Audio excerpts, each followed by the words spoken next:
Thank you. Oh, is this on? Hello? Hello? This is on. That's on. Yeah. Is this one on? There we go. Okay. Great. So good to be with all of you. Thank you for being here, for exploring what it means to ignite that fire, that passion of courage and conscience and engagement in our precious, beautiful, troubled, extraordinary world. It's good to be with you this morning and to feel all that you've built in these days and to partake with you in carrying it forward.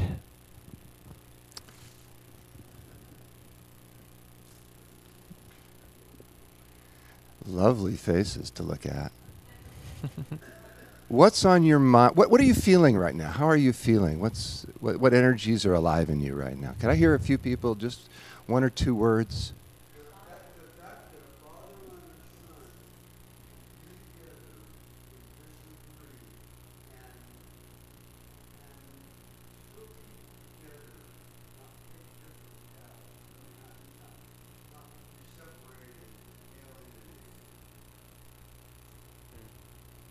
And how does that make you feel to see that? Yeah, yeah. Me too. Yeah. Actually. Me too. Yeah. Yeah. Ever since he was born, I've been looking out for him, and It's true. It's true. It's true. Anyone else? How are you feeling? Inspired? Optimistic? Excited? Grateful? Connected? What was that? Something about ice cream. I know. I could feel, I didn't hear the word you said, but I could feel you were talking about ice. I saw an ice cream cone. Okay. Gratitude. What questions, having been here this weekend, being at this place you are in your life,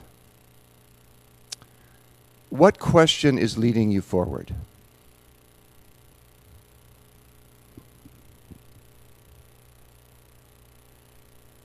What's next? Mm-hmm. What can I do? What's stopping me?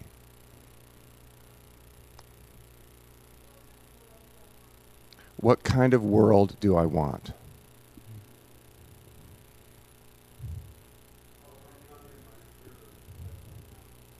Overcoming. How do I overcome my fear of stepping out?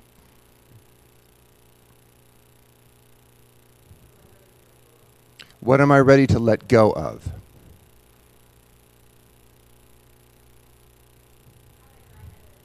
How to ignite others?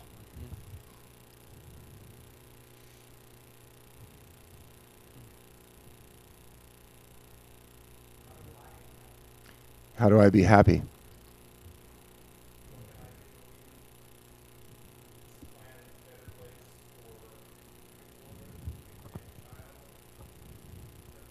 Yeah. What can we do? What can you do? What can all of us do to leave this world a little better place?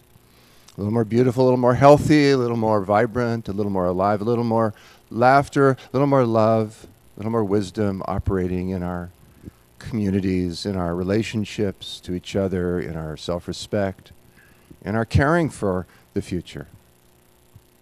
It's such a different question than the prevailing one in our commerce, which is all about immediate gratification, next quarter's profits, short-term thinking, long-term disaster. Yeah. I grew up in a family where we asked these kinds of questions around the dinner table. And it's an interesting contrast, because in my dad's family, when he was growing up, the dinner table was a place where children were to be seen and not heard, where they were trained to be dutiful and to do what they were told.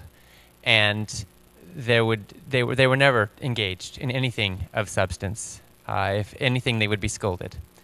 And then around my family dinner table, my dad created a real different culture than that. And we would talk about the state of the world, and was there hope, and why was there suffering in the world. And sometimes on metaphysical days, we'd get into talking about, was there reincarnation, and what does the soul do when it dies, and all these kinds of topics. I was like 7 or 8, and I remember learning about the arms race and nuclear weapons, and organizing a peace rally in my elementary school. Because I was raised in a context where when you're concerned about something, you do something about it. Where all of the problems that we face are also invitations and opportunities to make a difference. And that's what I witnessed through the example my dad set throughout his life. And when he wrote Diet for New America and it became this international bestseller, suddenly we had all these people writing. We had about 100,000 letters over the course of a few years. Real letters, back when there was no email.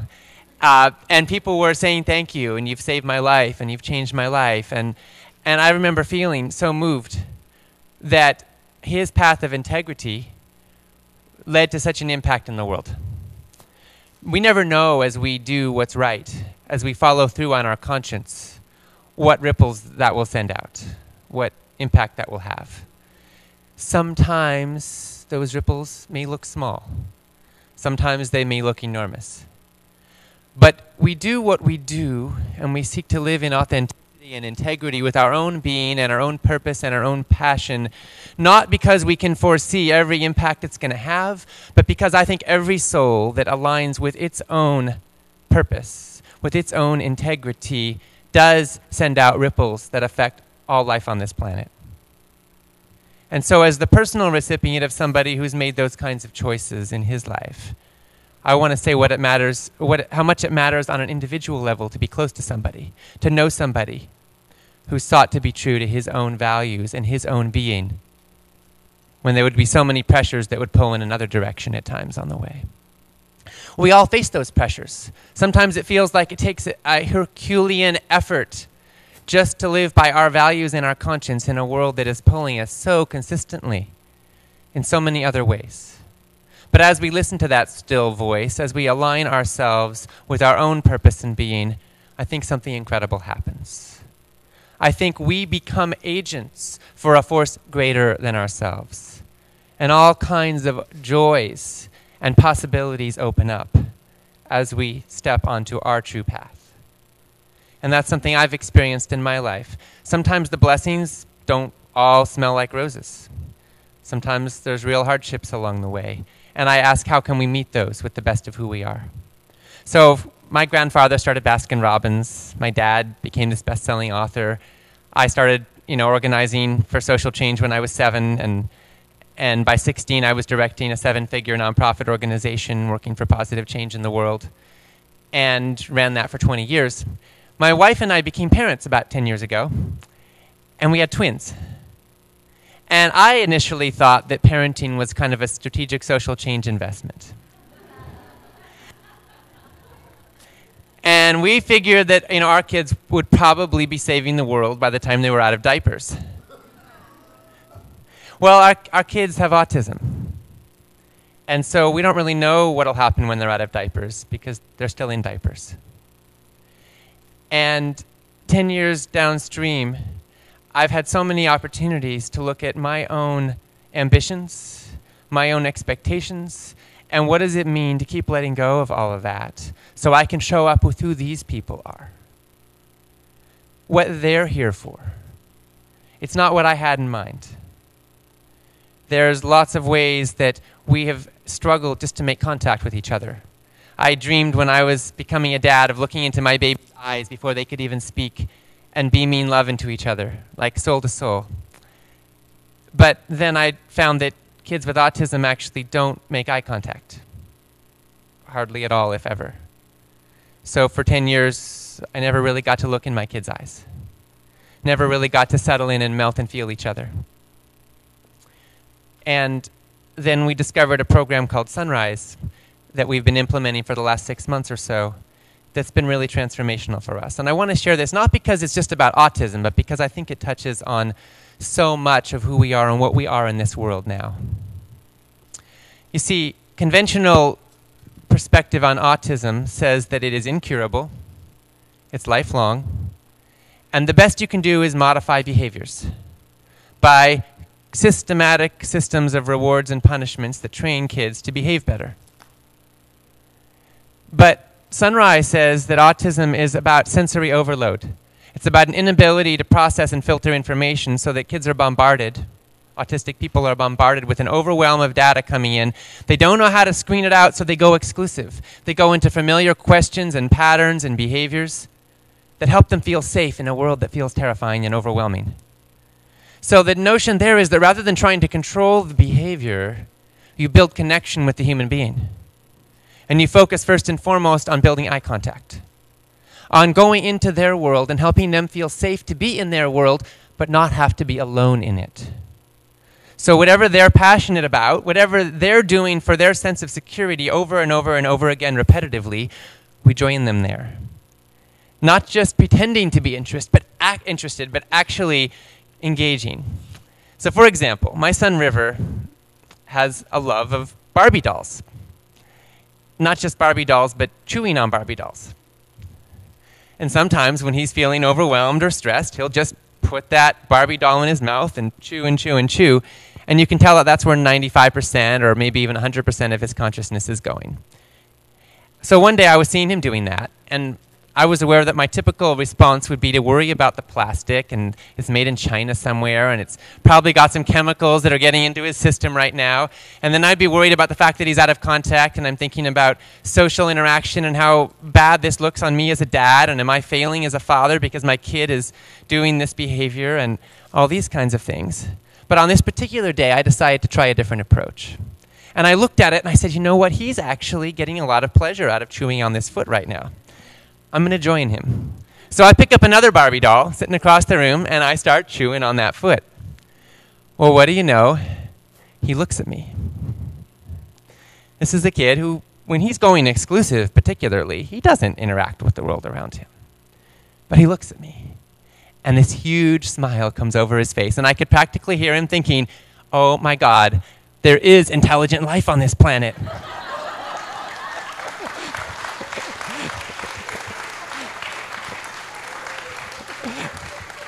He finally figured it out. So then we're looking in each other's eyes, chewing on Barbie feet.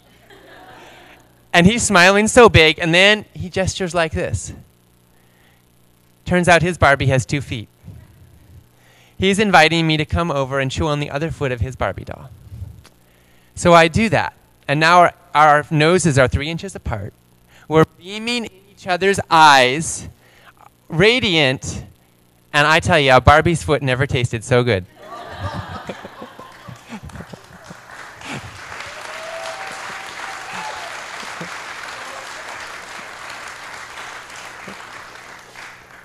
So what does this have to do with social change, with igniting the fire and making a difference in the world?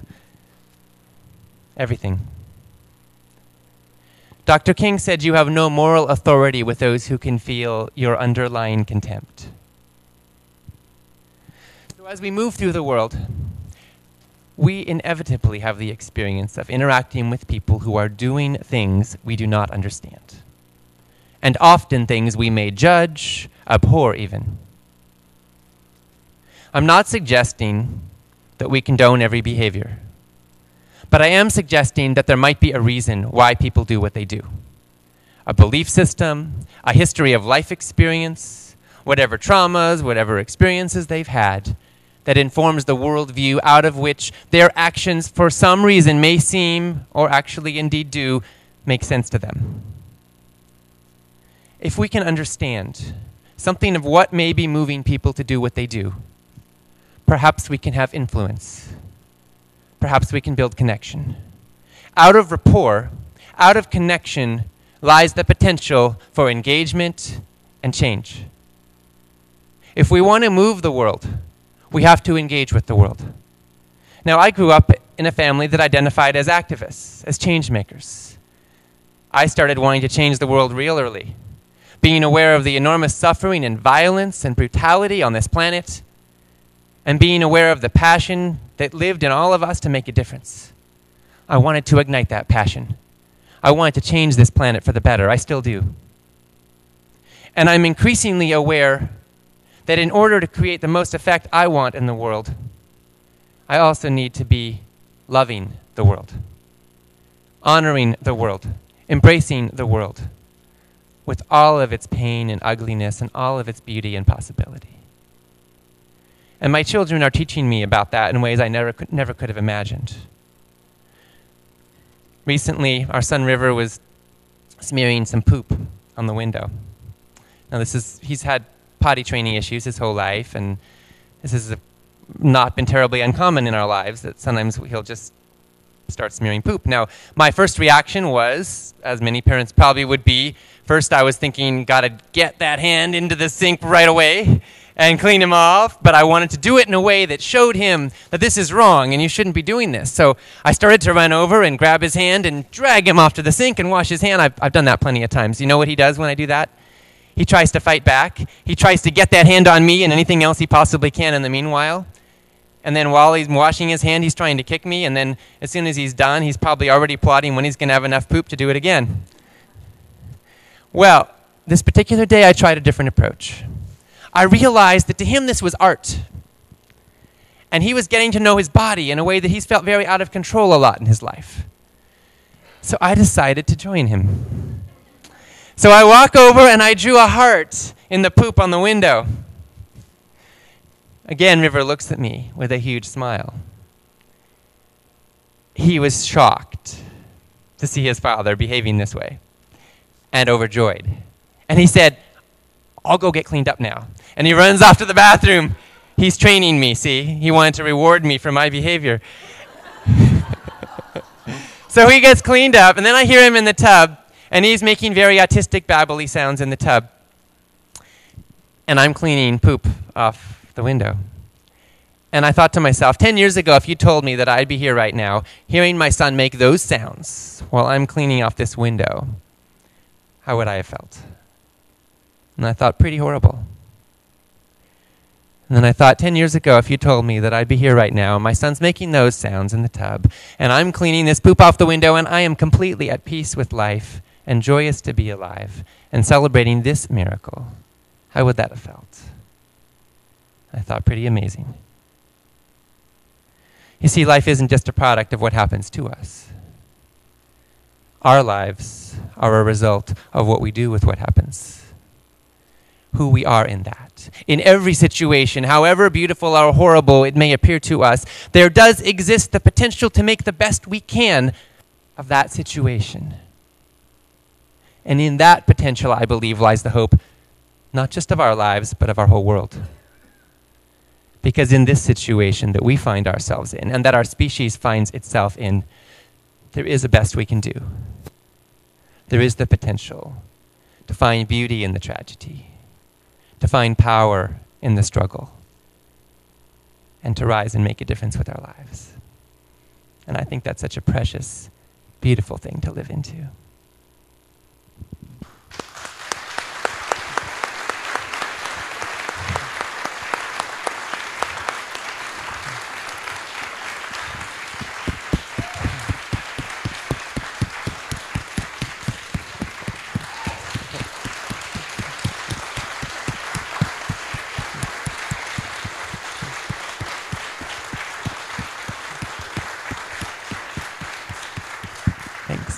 And I think we're going to do a little back and forth kind of thing. So my dad will talk for a bit, and then maybe we'll make it also interactive with all of you, and we'll flow from there. Yeah. How long would you like me to talk for? Maybe about 10 or 15 minutes. Okay. 10 minutes probably, yeah, somewhere in there. Okay. I just realized I took a pretty good chunk of our time, didn't I? No, I just love reversing the old paradigm.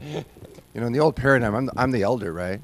So I would dictate. I'd say, okay, you talk for this long, and then I'll do this, and I'd plan it. But that's not how we work. I love changing things that don't work, into more life-engaging ways. And as I was listening to Ocean here, and I'm feeling proud of him, but way beyond proud. I mean, of course I'm proud, but I'm in awe. I'm in gratitude. I'm in a very sober appreciation for who he is and what he does with his twins, my grand twins. We all live together, and I see I'm aware of a journey that's used me as a bridge, because I knew my father very well, and then this is my son, and if life has used me as a bridge that the masculine could move in this way, I feel very, very good about that. And I don't mean any disrespect to my father. He was a product of his times. And he was very old school. He was very patriarchal, dominating. And his idea of how a child should be raised is that that child should obey instantly, always, and never question anything. When River and Bodie, my grandkids, Ocean's sons, were about 2, my father was visiting. And Michelle, the boy's mother, Ocean's beloved, asked my father if he would like to hold one of these 2-year-old twins. At that time, they did not make any eye contact or in any other way show that they knew anyone was there. They did not respond to our voices. They did not see us. We did not know if they were blind or deaf. We had been told there was a distinct likelihood they would be both. They were born extremely premature. And we sang to them. We sang 4-part harmonies to them many hours a day. And my parents visiting witnessed this, and Michelle asked my dad, would you like to hold River or Bodie, whichever it was? And my father said, no, I do not hold children. Policy statement. And she said, have you ever? No, I do not. Sort of like, I don't do windows, you know? And she said, bless her heart, because she didn't have a lot of history with him and hadn't sort of been trained into obedience with him, she said, oh, well, this is a perfect opportunity for you to learn. And she shoves River, I think it was, into my father's chest and takes his hand and puts it underneath River and says, don't drop him. So, and then she lets go. And my father's holding on, and he says, I won't drop him. I won't drop him. And I thought, well, that's a step. And then the boy farted or something. And Michelle says to my dad, he likes you. And my father says, he likes me? He likes me? Then he gestures to my mother, dear, he likes me. I won't drop him. He likes me. And my father gets this bright look on his face. And I realized he'd lived his whole life without that experience of holding a child. Now, I knew that from the other end, being his son. But I could get over, thank God, in the moment, my sense of contraction and pain and feeling sorry for myself, all that crap, in order to appreciate the step that he was taking and that my daughter in love had provided for him this way. Later that day, I'm walking with my dad outside, and he says, Johnny, I want to ask you something. Yeah? Now, these are my father's last years. And he's in his mid-80s. His health isn't great. I'm aware any conversation we have could be the last one. And he said, he's bringing something up, so I'm all ears.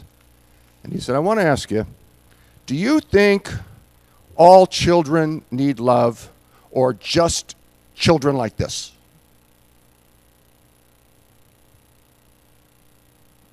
I was a little staggered, but I realized this was an authentic question for him. And I said, Dad, I actually think all children need love. I really do. All children. And he said, oh, that's a new concept for me. That's another step. When my dad died, which was in the late spring of '08, he was in a lot of pain his last couple of months. He was in a hospital for several months in a lot of physical pain.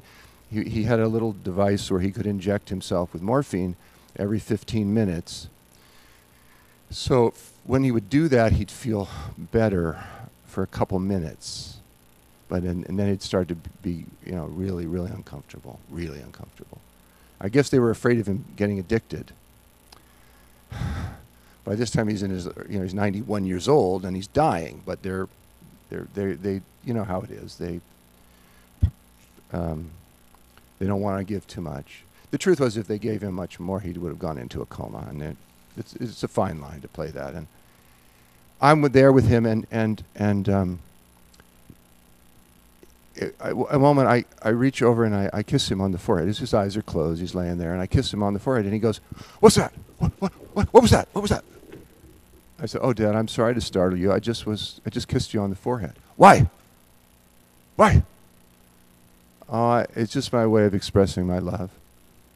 I'm just feeling love for you, and that's it." "Oh, love. Love. You've talked about that a lot. That's been important to you, hasn't it?" Yeah, that has. "Not to me. I never thought it meant anything." And then he talked about how much pain he was in. So I said, "Less pain, more love. Less pain, more love." And about that time, his shop thing worked, and he went and he closed his eyes and went to sleep a bit. And I'm just sitting there like a little mantra: less pain, more love. Less pain, more love. And he kind of comes to and he hears it and he says, "Less pain, less pain." And I said, "Yeah, less pain and more love. Less pain, more love." Like the beer commercial. And then I tried it again, and I kiss him on the forehead, and he accepts it. He receives it. He doesn't flinch or wince, and he says, "Oh, that felt good." And I said, "Less pain." Saying, "Would he get it?" He said, "Yeah. Oh, and more love."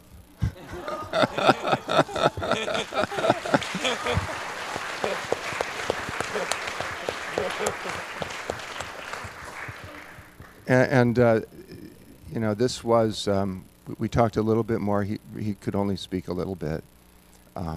He talked about how he had been very judgmental and cruel towards people in pain his whole life. And he hadn't realized what pain could do to a person, and you could feel he was regretful. There was some remorse, and I could feel that, and I just kept saying, "Less pain, more love." And at a certain point, he just smiled at me and said, "I'll vote for that." And he closed his eyes, and he died that night. Those were the last words I ever heard him say. So, there's hope. And we find it in some of the most unlikely places sometimes. My journey with my father was difficult. It was complex. It was had plenty of pain in it, and it had some love at the end. And the pain level did subside over the years. There was less. There was more love. And to me, that's victory. To me, that's the goal. And when Ocean was born, I was really amazed. How are these two? What's going to happen? Because I knew that Ocean was a free-thinking person who had a path of his own to live. And my father tried to think, well, my son John screwed it up, and maybe he'll go in the ice cream business. But that wasn't what Ocean wanted to do.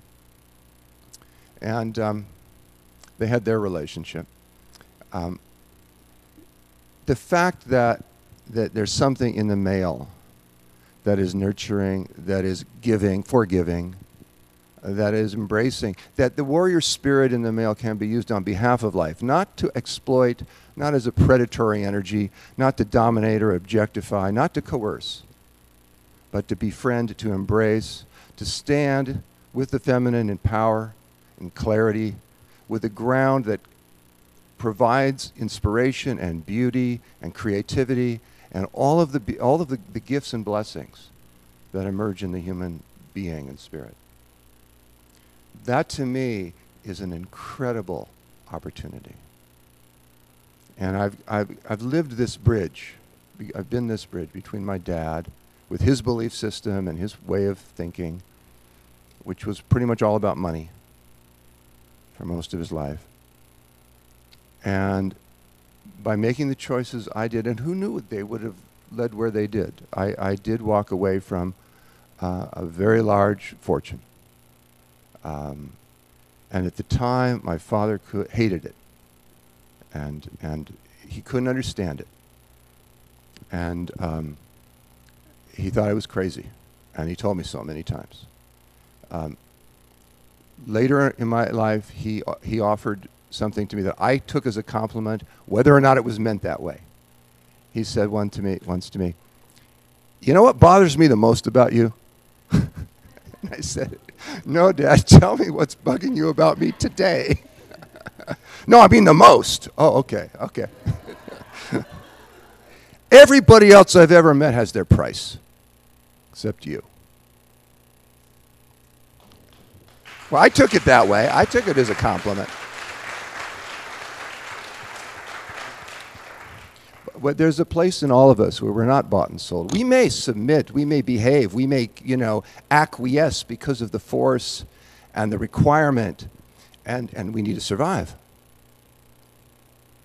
But there is a part of us that does not submit to coercion, does not allow that dominating energy to enter us, even though it may shape us, even though we may have to give up parts of ourselves to survive. There's a part of it, there's a central essence that remains intact and pure and viable and sourceful. And when we resource in that, we can reclaim what we've lost, we overcome the traumas, we can regain our aliveness, we can expand our capacity for joy and pleasure and happiness and creativity and beauty. And then we can give birth to kids like this. And like that young fellow, Burke, that was up here. Where are you? Yeah. Yeah. Cool. What do you want to say?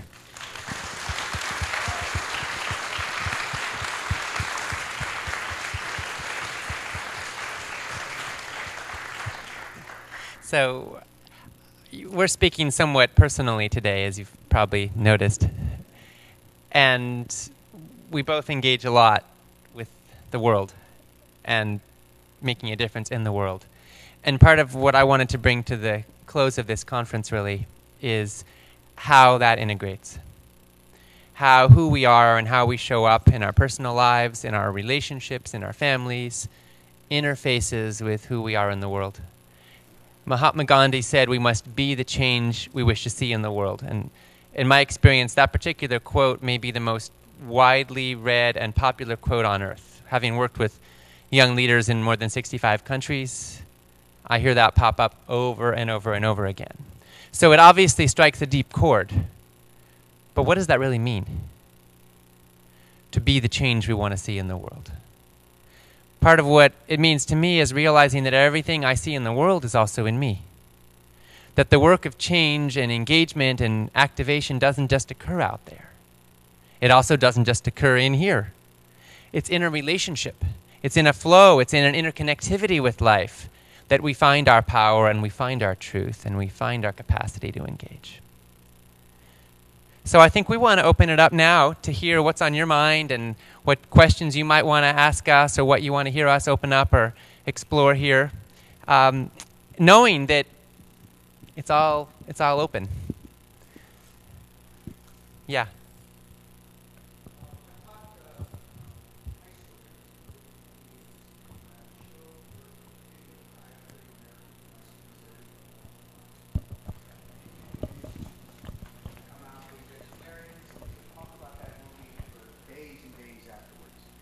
And my question to you is, how did that change your perspective of America, and what are your feelings on that?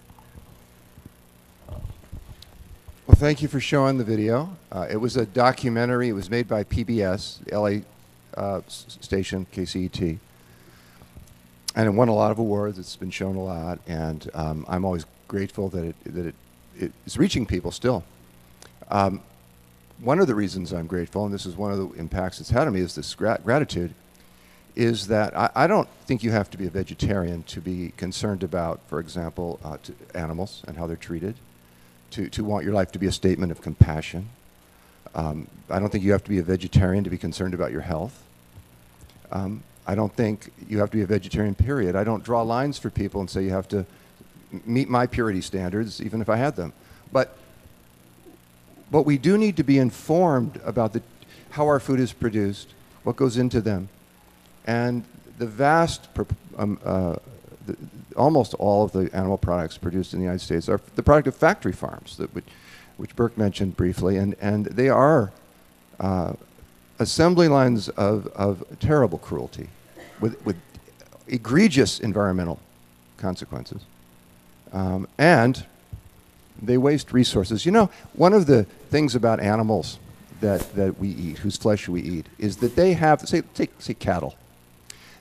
They have the ability to convert grasses and other plants that we cannot eat. They can. And they can convert that, because they're ruminants and they have a completely different digestive system than we do, into food that we can. So there's some ecological reciprocity there. There's some balance. But in factory farming and feedlot cattle production, what we do is we concentrate these animals in very high stocking densities. And we feed them corn, and we feed them soybeans. These are crops that human beings could eat. And even if they're feed grains, even if they're varieties that are grown specifically for cattle, they're grown on land on which human grains could be grown. And the water and the energy and the human labor and all the inputs that make that production of those feeds possible could be used to feed people. It's very inefficient. Frankie LePay, when she wrote Diet for a Small Planet, pointed out that it takes 16 pounds of grain to make a single pound of feedlot beef. It's a protein factory in reverse. And it's so inefficient, so much grain is wasted in this system that if the people of the United States, one country, ate 10% less beef, and I don't think that's asking too much, the amount of grain we would save is sufficient to feed 60 million people for a year. And that is the number that the World Health Organization, coincidentally, says the number of people who are expected to die of hunger and hunger-caused disease this year on the planet. Now, there is no guarantee that the grain that would be saved would in fact reach the world's hungry, because they are also the world's poor and they can't afford to buy it. And the way we've set up the food distribution system, it's all about money. But there is a guarantee, which is that if we consume it ourselves, in effect, by cycling it through the animals we eat, it will not reach the world's poor. And in fact, we are competing with them with our dollars when we buy factory farm meat and pushing the price up out of their reach. I don't think asking people to eat 10% less meat is too much. I think it's a good thing. Most people's cholesterol levels are too high anyway. Our heart disease rates, our obesity rates, our diabetes rates would improve. But there are some people that won't cut down 10%. You know that. They don't care. They're walled off. They just don't feel the connection. They're autistic. They don't relate. So if you cut down 20%, you're covering for one of those people. If you cut down 50%, you're covering for 5 of them. It's not about being pure and attaining some narcissistic superiority place. It's not about being more vegetarian than anybody. But it is about honoring our capacity to make a difference and making choices that are in alignment with the greater good and with our own good at the same time, so that our lives are statements of respect for ourselves and each other.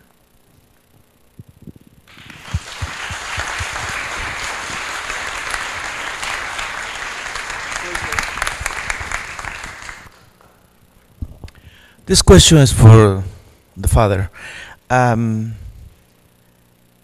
curious, what was the thing that made you different from your daddy? How you broke that trend of being the old school? And that's a question. You know, I don't know. He never knew. He just used to ask, where did you come from? You know? I don't know. I always thought the way I do. I mean, my earliest memories, and I just didn't want to be that kind of man. I mean, he was so successful. Perhaps it gave me the luxury of not needing to worry about where my next meal would come from and so forth. Certainly, as I grew up as a child, there was plenty. There was excess, materialistically. And I saw the fear that my dad lived in. He did not grow up wealthy at all. And he was a product of the Depression, the Great Depression, and he was very frightened about it, having enough. And so money, getting more, his sense of insecurity that was manifesting in his desire for what I saw as, frankly, greed at a certain point, was, I didn't want to participate in that. And I didn't want to inherit the money at the time, because I also didn't want to inherit the fear and the shame and the guilt and the drivenness and so I really wanted to take a different path. I didn't know where it would lead. I listened to people like Thoreau. He said, I make myself rich by making my wants few. That wasn't my dad's way of life. And I saw that no matter how much money my father had, it was never enough. And that was sad. And I wanted to respond to that, to the grief I felt about that, by living a different way. There was a time in his later years that he said to me, he had finally realized, he said, I've just realized I can't spend all my money, no matter what I do. And I said, Dad, that's been true for 20 years. He said, well, I just realized it. And I was a little bit like, that was sad for me. There's an emptiness in that endless pursuit of material security. You know, I don't think the material plane, particularly today, with the economic situation as it is, if we think our security, our well-being is only a product of our bank account, there's going to be a lot of stuff. There's already a lot of suffering. And out of that emptiness, we do things to the planet, to each other, to ourselves, that alienate us from our spirits, from our connections, and our real power as people. And so I wanted to, this is how I've always thought. And I will say this, that my father, with all his intractability, did come around a lot, more than I ever thought he would, in terms of forgiving me for disappointing him so much. I always appreciated that very much. No. Do we have another question? So the two of you come across as incredibly aware of yourselves, right? And that's the starting point for change. And I do believe in what you say about individual has to become the change that they want to bring on. How does that happen? That's something that you can't teach people, to be introspective, to be aware of your own self. Sometimes suffering teaches people. Sometimes if we have enough pain, then suddenly the preservation of the status quo, however much we may have built our security upon it, becomes unbearable. And sometimes that breaks us through to other possibilities. Sometimes love or inspiration calls us forth. Sometimes the fates have their way with us. I don't know what causes somebody like him to come from out of the family he was born in.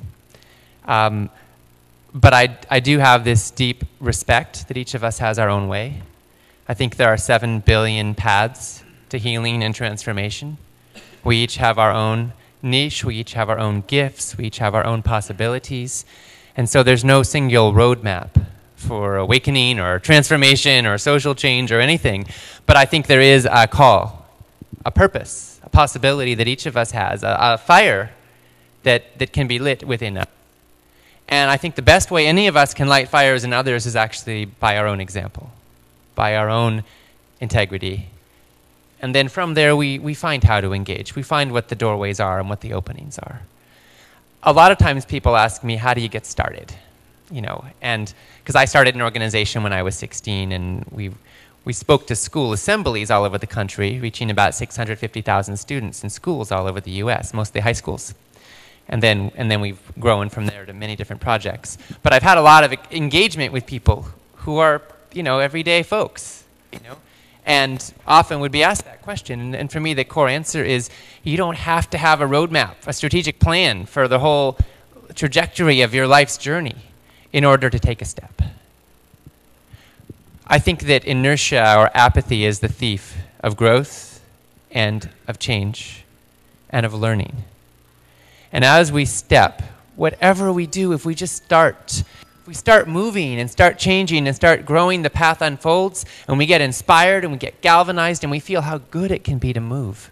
Because a lot of us in some ways are paralyzed. We're paralyzed in all the places that we've shut down and accepted a status quo that is stifling but at least familiar. And so to be able to be engaged takes a lot of courage. And I want to honor that courage, however it shows up for everyone in this room. Your willingness to be true to your own spirit and your own capacity to make a difference.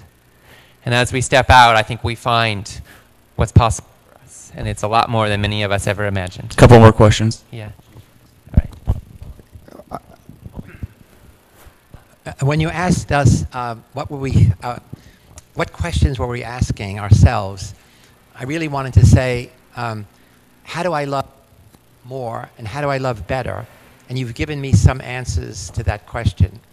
And I wanted to ask you a question. In your very personal, eloquent statement, what's missing is how did you feel when you saw your father holding your grandchild, knowing that you were never held and that he never said, I love you?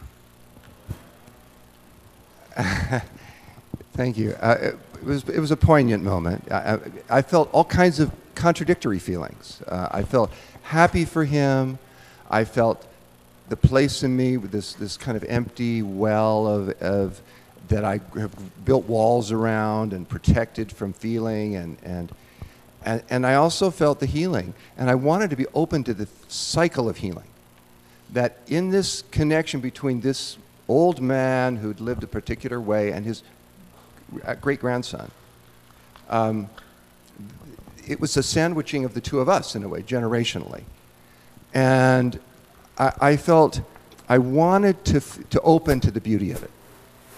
And that meant not indulging the self-pity. So it's a discipline. Because sure, I could have, you just didn't never hold me, and I'm screwed up as a result. I could do that. But where would that get me?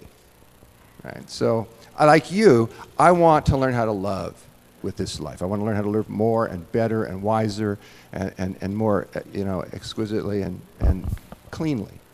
And honestly, in my journey, one of the greatest teachers that I've had is Ocean. And I want to ask you, if I may, to tell, you've quoted Martin Luther King. There was a day that I'm aware of that you gave the Martin Luther King Award to one of your sons. Yes. Well, one fine morning, River and Bodhi, our twin 10-year-olds, woke up. And this was a few months ago. And I was the only adult in the house at the time. And when they woke up, it's always an interesting moment what's going to happen. On this particular morning, River woke up first. And he pooped in his pull-up. He was annoyed that his brother hadn't woken up yet. So let's just say that I awoke to the sounds of screaming and ran in there, and River had smeared fecal material all over his brother's face. And Bodhi was screaming at the top of his lungs, and he couldn't even open his mouth to scream without getting it in there. And River was smiling. And my first reaction was to do what any sane father would do in such a moment and grab that kid and do something really mean to him. But I knew that wouldn't do any good. I also had to resist the urge to go take care of Bodhi. Because River's got this stuff all over his hands, and look what he's just been doing, right? So I actually had to find my place of peace inside in this moment and calmly and respectfully say, hey, River, let's go get cleaned up. Remarkably, River said, okay. And he follows me, and we get him into the bathtub. Then I go back in there, and Bodhi is still screaming at the top of his lungs, and I have to clean his face up with all this stuff, and then he's gargling to clean out his mouth, and it was sorry for all the gruesome details, but he was pretty pissed. And as he could speak, he starts saying, you know, that boy, kill that boy, drown him in dog pee. He'd say, throw him out the window and don't ever let him come in the house again. He's got a primitive sense of justice. And then and then he starts saying, he's ruined my whole life. And then he scaled it back to, he's ruined my whole week. And I'm just listening to him and saying, I'm so sorry that this happened, Bodhi. I'm so sorry. And then at a certain point, he says, he's ruined my day. I'm so mad at him. And I said, I hear you that you're really mad, and I'm so sorry you woke up this way. And I said, you know, Bodhi, he might have ruined your day or your week or your life, but that's going to be up to you. And I said to him, you know, because he was really mean to you, and I'm really sorry that that's what you had to wake up to. I said, but now you get to decide whether you're going to respond to meanness with more meanness, and then there'll be more meanness in the world, and he'll probably be mean back, or whether you're going to decide that you're going to not let this ruin your day. I said, because if you let this ruin your day, then poop wins, and meanness wins. But if you decide to have a good day anyway, then you win, and you get to decide who wins today. And he looks at me, and he pauses for a second, then he says, kill that boy. Well, then a second later, we had the same kind of conversation again. And again, I said, Bodhi, you get to decide who wins. And then he pauses, and then he says, let's tell a story. So we start telling stories together. He feeds a line, I feed a line, back and forth. Then River comes out of the bathtub, and he's getting himself dressed. And Bodhi says, hey, River, we're telling stories. And River comes over and starts telling stories, and Bodhi's being totally nice to him. And a little while later, I said, Bodhi, you just won the Martin Luther King Award. Because you experienced meanness, and you responded by being nice and friendly. You didn't let it ruin your day. And that's how the world changes. Just like Martin Luther King changed the world. And Bodhi looked at me, and he got this big smile. And a little later, I heard him telling somebody who came over to play with them, he said, I won the Martin Luther King Award. And they said, how'd you do that? And he said, because River was mean to me, and he smeared poop all over my face this morning, and I was nice to him. And then the person smiled and celebrated with him. About a week later, Bodhi said to me, River's being nicer to me. I said, why? Why do you think is that? And he said, because I taught him how. Because I won the Martin Luther King Award and showed him how to be nice, and now he's being nicer to me. Now, they still have a contesting relationship and call each other all sorts of names frequently. But I think a seed was planted, a seed that we continue to water, and we see it sprout up. And Bodhi taught me a lot. I don't know how many of us would have the capacity to go through being woken up like that and respond with kindness a few minutes later. I don't even know if Martin Luther King could have done that. Thank you. John and Ocean, 5 minutes to wrap it up. Okay, yeah. Take when he's done. Yeah, we're going to wrap up. Yeah. I'll say if you want to see. Okay, thank you. Ocean has asked me to say a few words, and then he will conclude. And so I would ask you now what you're feeling at this moment. What's alive in you? What feeling, energy, sense, joy? Heart opening up, hopeful. Your whole body's vibrating. Inspiration. Pass it on, pay it forward Play it forward. The power is within us. Yeah. Well, bless your hearts, and bless you for being here.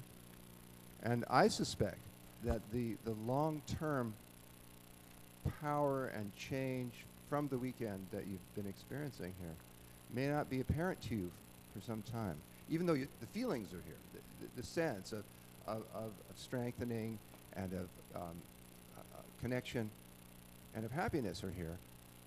How those will play out in the wounded places, in the difficult moments, in the shadows of your life. See, this love is meant to guide you when you're in the shadows. It's not meant just to be a happy escape, but to actually feed your capacity to live in the world with its darkness, its pain, its unconsciousness, it's you know, guided from the light within you. And to have that resonance, that reflection, that every other light is in each and every other person is also the light within you. We are that connected. The lie of our cultural trance is that we are completely separate. But we're part of each other's love, we're part of each other's dreams, we're part of each other's needs and aspirations, pain, loss, betrayal, and freedom.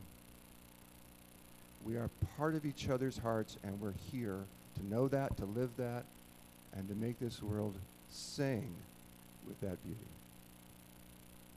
Thank you.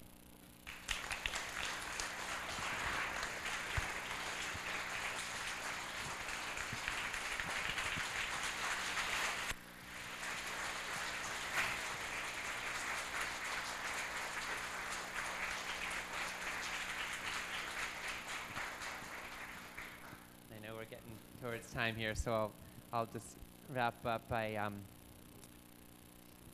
know, Dr. King famously said the arc of history is long, but it bends towards justice. And what I want to say in that is that it doesn't bend all by itself. It bends with a lot of work and a lot of commitment. And we can sometimes glorify the few people who become really famous for making a difference. We think about Rosa Parks, but she didn't just decide one day, just spontaneously, you know, to keep her seat on that bus. She'd been through years of training in nonviolent civil disobedience and working with community organizing, and the groundwork was laid for a whole movement of people all throughout the region who were not only fed up at gross injustice, but were also mobilized and connected to each other. You know, Arab Spring, with all of its convulsions and changes, wasn't just a product of a couple people who'd had enough. It was a product of a huge amount of organizing that laid that infrastructure. So right now, the infrastructure is being laid for who knows what to come in our future.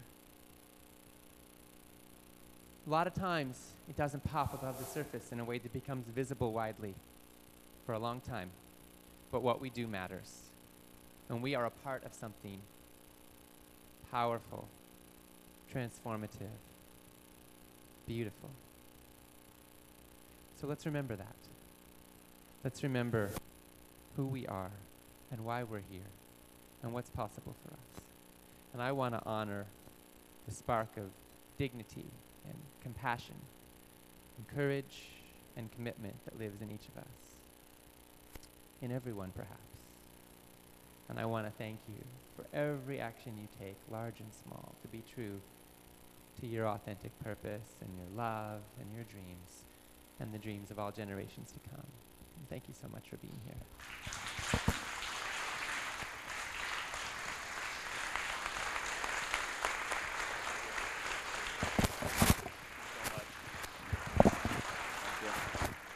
John and Ocean Robbins, thank you.